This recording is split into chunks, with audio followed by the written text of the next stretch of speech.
안녕하세요.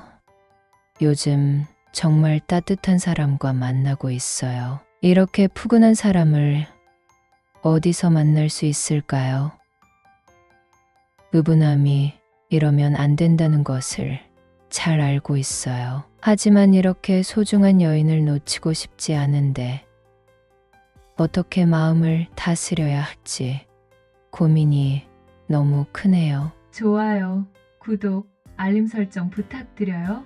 저는 아이 둘을 키우고 있는 남자예요. 저는 3남매의 막내로 자랐어요. 그 시대에 복받은 집안이었어요. 저희 부모님은 그 당시 모두 4년제 대학을 졸업했고 지역에서 큰 사업을 하시는 분이었어요. 엄마는 저희를 키우면서 아버지의 사업을 도왔고 경제적으로 윤택하게 살았어요. 학용품, 옷을 봐도 다른 아이들과 비교가 될 정도였으니까요. 부모님의 사업은 날로 번창해서 엄마 혼자 몸으로 살림하고 일하고 3명이나 되는 아이들을 다 돌봐줄 여력이 되지 않아 집에 가사도우미가 함께 살았죠. 제가 살던 지역에서 가장 실력 있는 대학에 가게 되었는데 연합동아리에서 지금의 아내를 만나 연애를 하게 되었어요. 그리고 첫 직장에 취업하게 되고 결혼을 했어요. 아내는 제 인생에서 첫사랑입니다. 그렇게 평생 여자라고는 아내만 알고 지내던 제가 아주 큰 실수를 했습니다. 부끄럽게도 저는 모임에서 만난 다른 사업자와 만남을 가졌어요. 첫째로 아들, 둘째로 딸 하나씩 낳고 열심히 키웠어요. 취업도 잘 돼서 돈도 어느 정도 잘 벌고 있고 애들도 잘 크니 욕심이 생기더라고요. 저는 탁군지로 유명한 곳으로 이사를 갔고 아내는 전공을 살려 집에서 아이들을 가르치기 시작했어요. 저는 회사에 다니면서 연봉도 오르고 일도 잘했어요. 하지만 대기업이란 곳에는 인재가 너무 많았습니다. 어느 순간 명예퇴직 신청하라는 공고가 왔어요. 그때 제 나이는 마지막 회사를 정하고 정년퇴직이 한참 남은 나이였어요. 마침 그 시기에 와이프의 먼 친척이 공무원으로 일하고 있는데 어느 날 정보 하나를 주더군요. 나라에서 어떤 사업을 진행할 건데 이 사업이 대박이다. 그런데 자격증을 따야 사업을 시작할 수 있다. 어서 온라인으로 공부해서 자격증을 받아 놓으라고 말해 주더군요. 사람 일은 어떻게 될 수 없으니 아내와 공부를 해서 둘 다 자격증을 땄습니다. 그리고 명예퇴직을 신청하고 3년치 연봉과 퇴직금을 받았어요. 당장 먹고 사는데 지장은 없었죠. 그리고 머리털 나고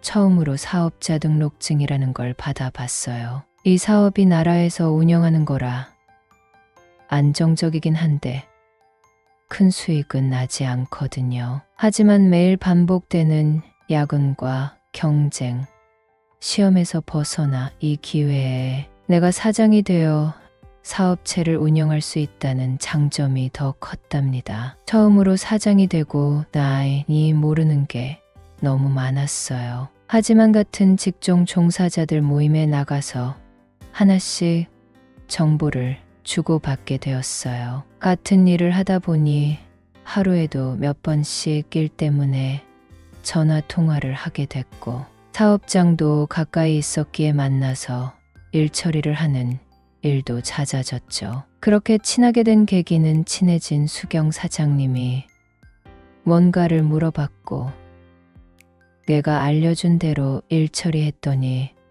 무사히 해결할 수 있었다고. 안 그래도 사업체 차린 지 얼마 안 돼서 물어볼 데가 없었는데 혼자 끙끙 앓다가 나에게 해답을 찾았다며 저녁을 사겠다고 하더라고요. 안 그래도 와이프는 제가 하는 일이 혼자는 불가능하다는 것을 알고 있었어요. 자격증만 따놨지 직접 필드에서 일해본 적이 없는 와이프에게 매일 미주알 고주알 이 일에 대해 얘기해 온 터라. 가끔 저녁에 사장들과 한잔하고 오는 것을 이해해 주었습니다. 그날 와이프에게 갑자기 저녁 약속이 있다고만 알려주고 수경 사장님을 만났어요. 여러분은 써리모의 영상을 재미있게 듣고 계십니다. 나라에서 하는 사업이라 자본은 적게 들었지만 너무 빡빡하다며 이 일을 계속 할 수 있을지 자꾸 의지가 꺾인다고 하더라고요. 그래도 정보 공유하면서 열심히 하다 보면 좋은 일이 생길 테니 조금만 버티자고 다독거려주며 좋은 분위기에서 식사를 마쳤습니다. 저는 술을 잘 못 마시는데 대화 나누는 것을 무척 좋아합니다. 수경 사장님은 남편이 1년째 백수 생활을 하고 있다고 고백하더라고요. 한참 크는 애들에게 들어갈 돈이 많아 부랴부랴 이 사업을 시작했는데 도움은 주지 못할 망정 집안일이나 애들 케어도 안 해준다고 하더라고요. 남편은 그동안 누구보다 성실하게 일해왔던 사람인데 회사가 망하고 일자리를 잃어서 크게 좌절했다고 하더라고요. 아이들 생각하면 단기 아르바이트라도 하면 좋을 텐데 집에서 무기력하게 술만 마시고 있다고 하는 겁니다. 하루 종일 일하고 집에 가면 자정이 넘도록 집안일 하고 가족들 먹거리 챙기느라 너무 힘들다고 하소연하더라고요. 그래도 아이들이 한참 예민한 시기이니 애들 앞에서 큰 소리 내지 않으려고 애쓰고 있다고 하는 수경 사장님이 참 안쓰럽게 느껴졌어요. 저는 가장의 무게에 대해 얘기해 줬죠. 지금 마땅한 일자리를 찾지 못해 힘들고 더 예민해져서 그런 것이다.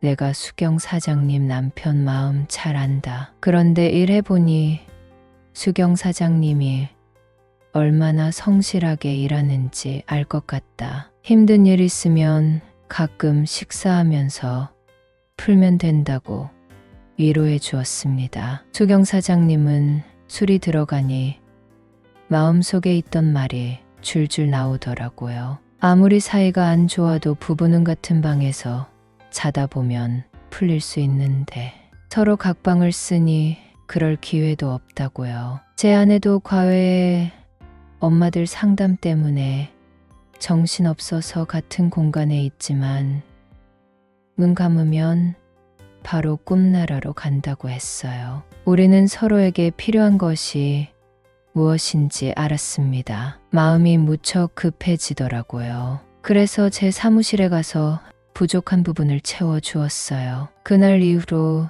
수경 사장님과 편하게 만남을 갖고 있어요. 어디서 들었는데 외도가 일어나는 장소가 같은 직장이라고 하더라고요. 수경 사장님은 저의 오피스 와이프 같은 역할을 하고 있어요. 살면서 이런 경험은 처음이에요. 물론 각자 소중한 가정은 지켜야 한다는 마음은 변함 없어요. 수경 사장님은 저보다 5살이 많은데 가끔 오빠라고 부릅니다. 이러면 안 된다는 것을 잘 알고 있어요. 하지만 이렇게 귀여운 여인을 놓치고 싶지 않은데 어떻게 마음을 다스려야 할지 고민이 너무 크네요.